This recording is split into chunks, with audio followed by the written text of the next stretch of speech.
2등 기업의 반란. 저자는 김광영.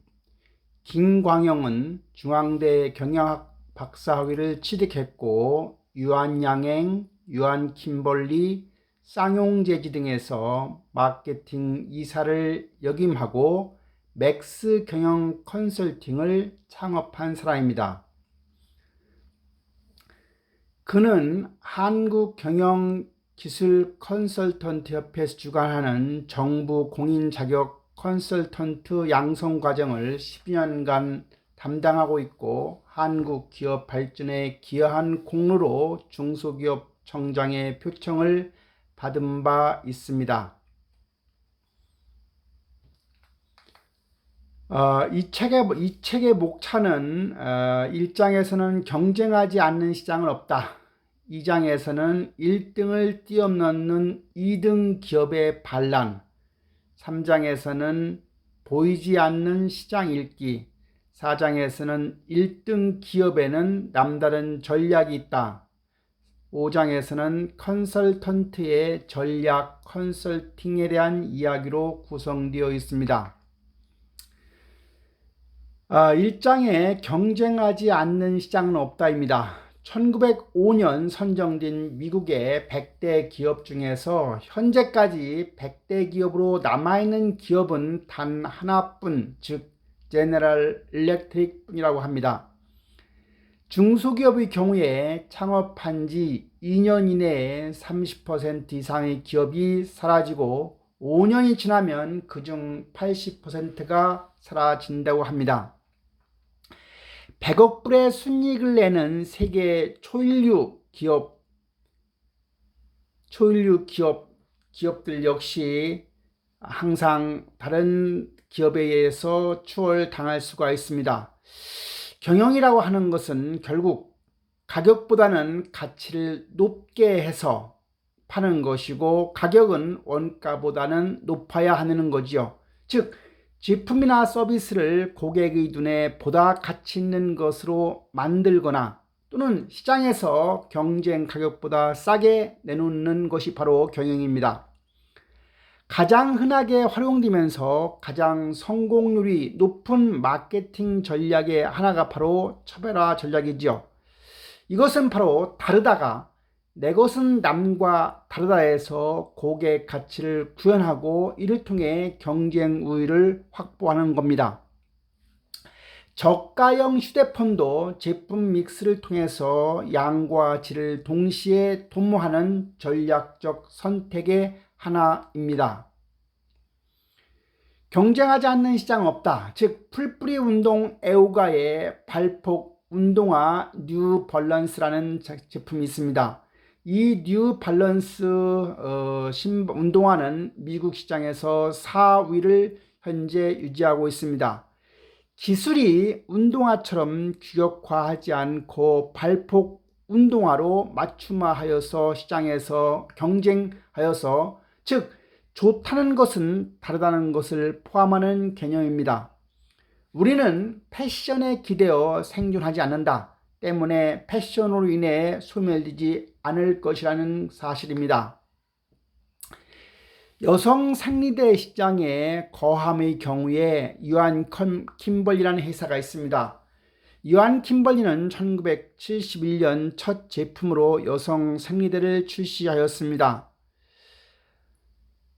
여성 생리대라고 하는 것은 논의하는 것 자체가 사회적으로 금기시되는 TV 광고는 밤 10시 이후에나 가능하였고 약사가 남성의 경우는 더욱 그러하였습니다.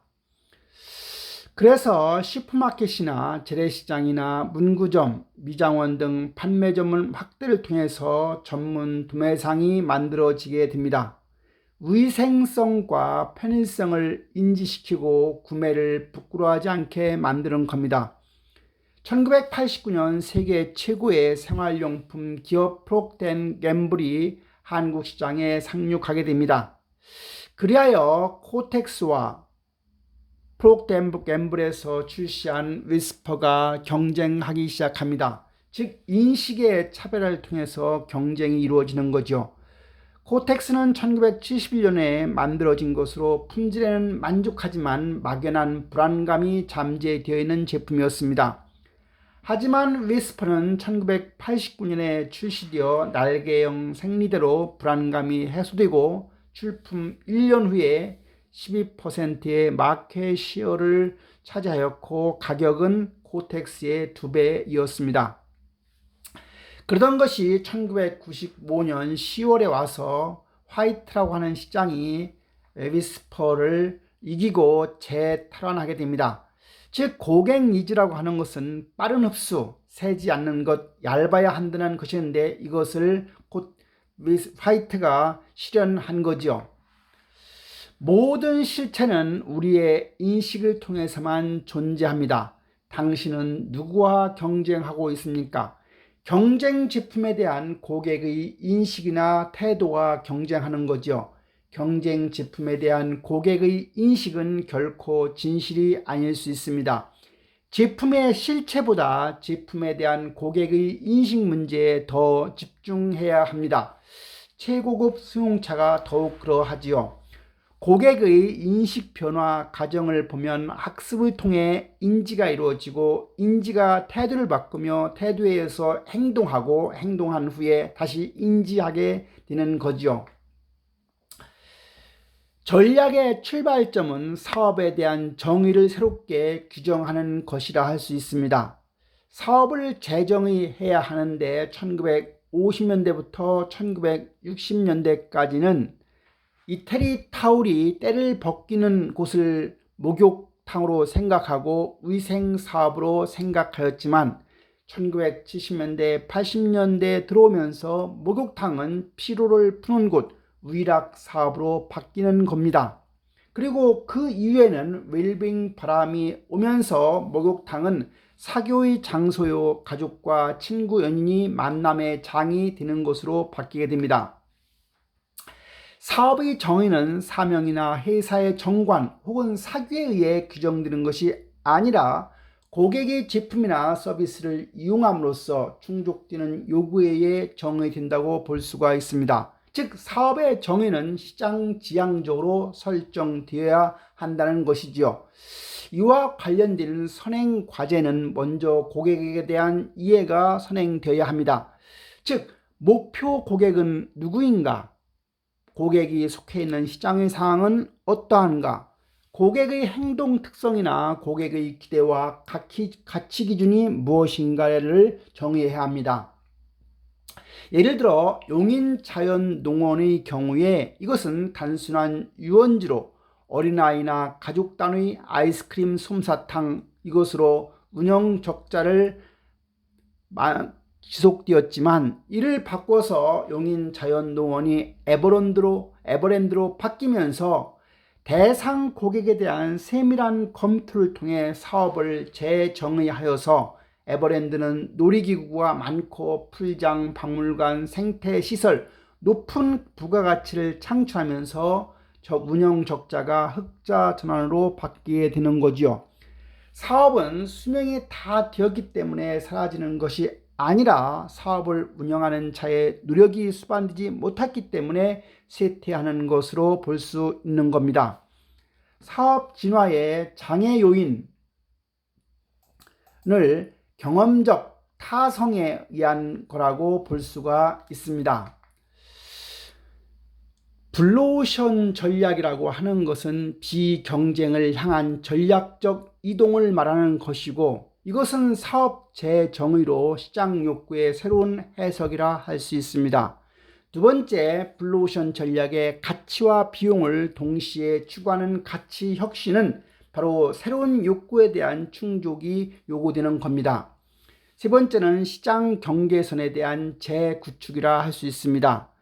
시장 경계선의 재구축이라고 하는 것은 마케팅 근시로부터 탈출한 개념입니다. 여기서 마케팅 근시라고 하는 것은 당장의 조직의 필요나 목표 달성에만 중점을 두어 프로그램이나 제품을 개발하고 판매하는 과정을 넘어서 근시안적인 마케팅으로 마케팅 본래의 개념을 축소 왜곡한 현상을 일컫습니다. 시장 경계 확대 사례의 또 하나의 사례는 만두라고 하는 회사입니다. 만두라고 하는 회사는 자동차 부품을 만드는 회사로 변모하죠. 처음에는 가전제품인 김치 냉장고를 만들었던 회사이지만 자동차 부품을 만들게 되기 시작합니다. 안경산업은 과학산업인가 패션산업인가입니다. 렌즈는 좁은 의미의 안경시장, 독일에서 미국의 경우에는 그랬죠. 그러나 안경테의 디자인은 이태리가 유명한데 넓은 의미의 안경시장에 관련되어서 사업의 재정의가 안경시장과 관련해서 검토가 이루어집니다. 점검 요소 핵심 고객을 보면 점검사항은 주요 고객의 계층이나 라이프 사이클이나 소비 행동의 변화를 점검하는 것이고, 시장 환경은 핵심 고객이 속한 시장 환경의 변화 내용과 변화 요인을 점검하는 것이고, 욕구 변화는 주요 고객의 욕구 및 기대 가치의 변화 내용을 검토하는 것이고, 경쟁 관계는 경쟁 구조의 변화와 경쟁 전략 유형의 법률 규제를 점검하는 것이고, 변화 내용은 법규나 사회적 규제 혹은 시민단체의 저항을 점검하는 겁니다. 이런 점검을 통해서 새로운 핵심 고객의 새로운 욕구 충족을 위한 새로운 제품 및 서비스의 개념을 재정립해야 합니다. 따라서 결국은 사업의 재정의를 통해서 사업의 진화가 이루어지게 됩니다. 성장 동력을 확보할 수 있는 방법은 첫째, 새로운 업태를 선정하는 것입니다. 신세계 백화점의 경우는 이마트를 통해서 유통산업의 성장 한계를 극복한 사례이고, 즉 백화점을 대중화하면 마트가 되고 마트를 고급화하면 백화점이 되는 것입니다. 성장 동력을 확보할 수 있는 두 번째 방식은 소유에서 이용으로 전환입니다. 웅진 방문 판매, 노하우 기반 렌탈 사업, 즉 정수기, 비대 등으로 새로운 성장 동력을 확보하게 됩니다. 즉 소유 능력의 한계를 벗어나서 이용 능력으로 바뀐 예가 되지요. 성장 동력을 확보할 수 있는 세 번째 방식은 웰빙으로 포장하는 방식이고, 네 번째는 프랜차이즈입니다. 프랜차이즈, 즉 서비스 품질의 균일화를 위해서 필요한 방식이지요. 프랜차이즈는 저렴하면서도 질 좋은 서비스를 제공할 수 있는 장점이 있는 것입니다. 성장 동력을 확보할 수 있는 방법 다섯 번째는 인구 마케팅 전략입니다. 지역이라고 하는 관점에서 보면 브릭스, 즉 브라질, 러시아, 인도, 중국, 우리는 브릭스라고 하는데, 이러한 브릭스가 생산 기지에서 소비국으로 변모한 예가 됩니다. 계층이라고 하는 차원에서는 노인 인구, 단순한 시장 영역이 아닌 모든 것을 담아내는 독립된 시장으로 보게 됩니다. 성장 동력을 확보할 수 있는 방법 여섯 번째는 인수합병, M&A의 적극적인 활용을 들 수가 있습니다. 파트 2, 1등을 뛰어넘는 2등 기업의 반란입니다. 특정 브랜드의 일반 제품 명화 현상입니다. 접착용 테이프를 3M으로, 수입 맥주는 하이네켄으로, 조미료는 미원으로, 크리넥스는 크리넥스로, 즉 선발의 기득권은 생각보다 강하게 작용한다는 점입니다. 즉 최우선의 인식, 경험 또는 구정이 중요하다는 이야기죠. 새로운 유통 전략으로 두 마리 토끼를 잡은 샤니입니다. 1980년 양산빵 제조기업 샤니는 대중빵 시장의 지속적인 감소에 고민하게 됩니다. 즉 구매 장소가 구멍가게 자판에서 베이커리 진열장으로 바뀌게 되죠. 구매 주체가 아이들에서 부모로 바뀌는 겁니다. 1986년 파리 그라상이라는 브랜드로 고급 베이커리 시장에 샤니는 진출하게 됩니다. 기존 역량을 바탕으로 동일 제품, 동일 서비스를 구현하게 되어 즉 가치 창출을 하게 됩니다. 이 샤니가 결국은 1988년 파리바게트 가맹점 브랜드를 추가 도입하게 되는 것입니다.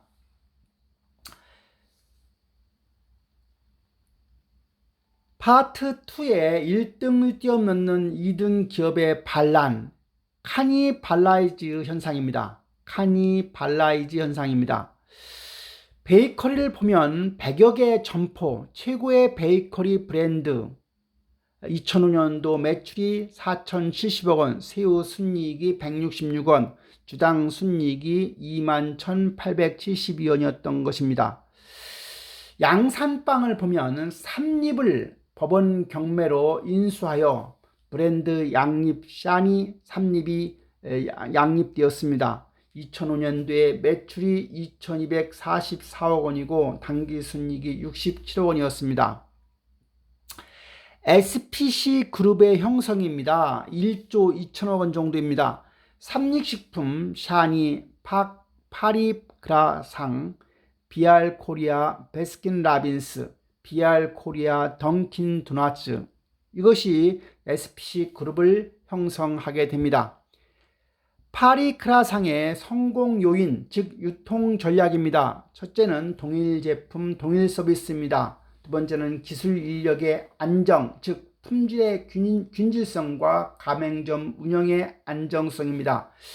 세 번째는 도착 시간 개시, 신선도, 프리믹스 제품 공급입니다. 네 번째는 엄격한 가맹점 선정, 인테리어 등 엄격한 기준을 제공하는 겁니다. 다섯 번째는 점주, 투자 수익 보장, 가맹점 운영 및 관리 지원에 책임합니다.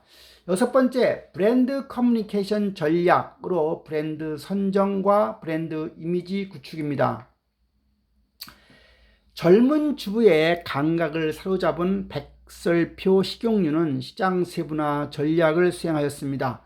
식용유 시장에 선도 기업 동방유량이 있었습니다. 식용유 시장의 60%를 동방유량이 점유했던 거지요. 그래서 표적시장을 가정용에서 젊은 주부로 타겟을 맞추고 차별화 차원에서 용기를 디자인하였습니다. 식용유는 맛을 보고 사지 않습니다. 따라서 소비자의 지식 수준이 낮다는 겁니다. 용기의 1차적인 기능은 햇빛 투과에 의한 산화 방지가 중요한 것입니다. 그래서 시각적 가치에 집중해서 황금색 식용유를 통해서 신선하고 깨끗함을 보이게 하였고, 외부 온도 변화를 대비해서 두꺼운 재질을 활용하였습니다. 이렇게 해서 백설표 식용유는 영역 1등에서 전체 1등으로 자리 잡아 갑니다. 오직 가격으로만 구매를 결정하는 업소 시장에서 가격 경쟁 시 브랜드 이미지가 손상되지 않도록 했던 거죠. 나중에 삼양 유지를 M&A 하게 됩니다. 저가 공세의 위력입니다. PB 전략입니다. 기술적, 품질적 차이나 디자인의 예술적 차이, 사용상의 품위를 따지지 않는 부분이 바로 PB 상품이죠. 소비자 관여도가 낮은 제품의 경우에 PB는 효과적입니다. 즉 저가 이꼴 저품질로의 인식이 아닌 PB 제품의 장점으로 받아들여지는 것입니다. 인도의 자동차 기업 타타가 그 예가 되고, 일렉카, 여기서 일렉은 10만 루피 250만 원에 팔리는 차를 이야기합니다. 저가 전략은 가격이 주는 메리트로 즉시 판매 실적으로 연결되어 성과를 단기간에 보여주지만 레벨업을 통한 브랜드 리포지셔닝에서 마케팅 투자 효과를 보기 위해서는 오랜 시간이 소요됩니다. 온라인 영업에 집중한 키움닷컴 증권입니다.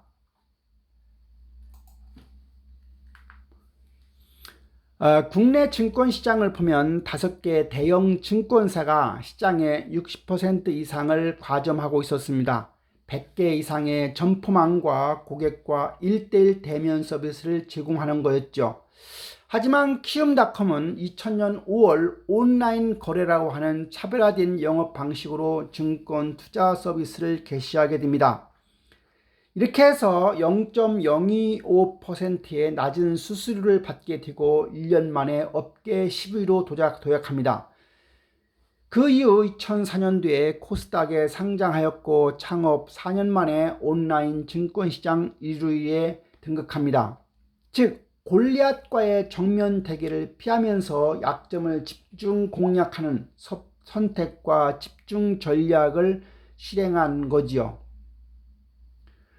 키움증권은 젊은 층의 온라인 거래의 기술적인 우월성에 집중 조명을 받은 것이고 결국은 저가 수수료를 강조한 것이 시장과 맞아 떨어진 겁니다. 다양성이란 여러 계층의 고객 욕구를 고루 만족시키려는 시장 접근 방식입니다. 선도 기업이 다양성을 추구하는 이유는 새로운 성장 동력과 잠재 시장을 먼저 발견해서 선점하려는 거지요. 전문성으로 이익을 취한 사례를 보면 대웅제약의 우루사, 가구이사의 경우에 퍼시스라고 하는 회사의 사무용 가구, 에이스 침대, 한샘 부엌이 그 예가 되고 영국의 실버젯, 런던 뉴욕 구간의 비즈니스석만 있는 항공기로 999파운드 180만원에 운항하는 예고, 미국의 사우스웨스트 항공사가 단거리 구간 한적한 도시 연결에 집중한 예가 됩니다. 사우스웨스트 항공사는 이렇게 해서 미국 국내선 항공사 중 최고의 찬사를 받게 됩니다. 하지만 무리한 다양성, 사업 확장으로 몰락한 사례도 많이 있습니다. 1970년부터 80년대 여성 패션의 대명사 논노가 그 예이고 비보조 인지에서 최초 상기율이 60%였습니다. 한때 논노는 20대 초반 직장 여성용 정장을 만들어 성공하였습니다. 그 이후에 정장의 혁신을 기하는 대신에 다양화의 길을 선택하였죠. 무려 10개 가까운 브랜드를 출시하였고 정장, 캐주얼, 아동, 남성복, 귀여운 미혼 여성복 등 모든 다양성을 다 갖추게 되어 결국은 몰락하게 됩니다. 기업은 항시 통제할 수 없는 외부 환경의 변화 압력과 제한된 내부 자원의 한계 속에서 살아남아야 하는 게임과도 같은 것입니다. 외부 환경의 변화의 압력은 다양성을 요구하지만 제한된 내부 자원의 한계는 전문성을 필요로 하는 것입니다. GM은 모든 사람을 위한 모든 차종을 만들었습니다. 상층 고객과 관련해서 고급 기술의 전문성을 갖춘 것이 있었고 중산층 고객은 품질과 원가 경쟁력을 갖춘 도요타가 예가 되고 하위 고객은 가격 전략에 초점을 맞춘 현대가 그 예가 될 수가 있습니다. 아이덴티티, 자기 인식과 타인 인식이 하나로 동일화되는 현상을 우리는 아이덴티티라고 합니다. 여기서 브랜드 아이덴티티라고 하는 것은 기업의 특정 제품에 대한 대내적 인식 태도를 고객이 그대로 받아들여 기업의 인식과 소비자의 인식이 동일화되는 현상을 브랜드 아이덴티티라고 합니다. 처음처럼이라고 하는 소주와 그리고 또 하나의 어떤 상품이 있다고 했을 때 브랜드 인식과 소비자 인식이 일치하느냐 하지 않느냐에 따라서 몸이 원하는 알카리수 소주이냐, 술을 마시면서 몸에 나쁘다는 인식, 이 둘 사이에 브랜드 정체성을 확립하게 됩니다. 비대시장의 브랜드 아이덴티티를 정립한 룰루입니다. 고급 주택의 사치품 정도로 소비자 인식이 생소하던 시절에 화장실 이용은 괴로운 일이 아니라 즐거운 일이다 라고 하는 룰루랄라를 애치는 광고 이미지 그대로 브랜드의 정체성을 각인시켜서 시장 점유율을 45%까지 끌어올리게 됩니다. 고객의 생각을 만드는 기업입니다. 무결점 고객 만족을 이끌어내는 삼성건설의 CZ 경영입니다. 2002년 6월 17일 삼성건설의 이상대 사장이 선포하였습니다. CZ 경영이라고 하는 것은 커스터머 세티스팩션 제로 디펙트라 해서 고객 만족 무결점 운동입니다.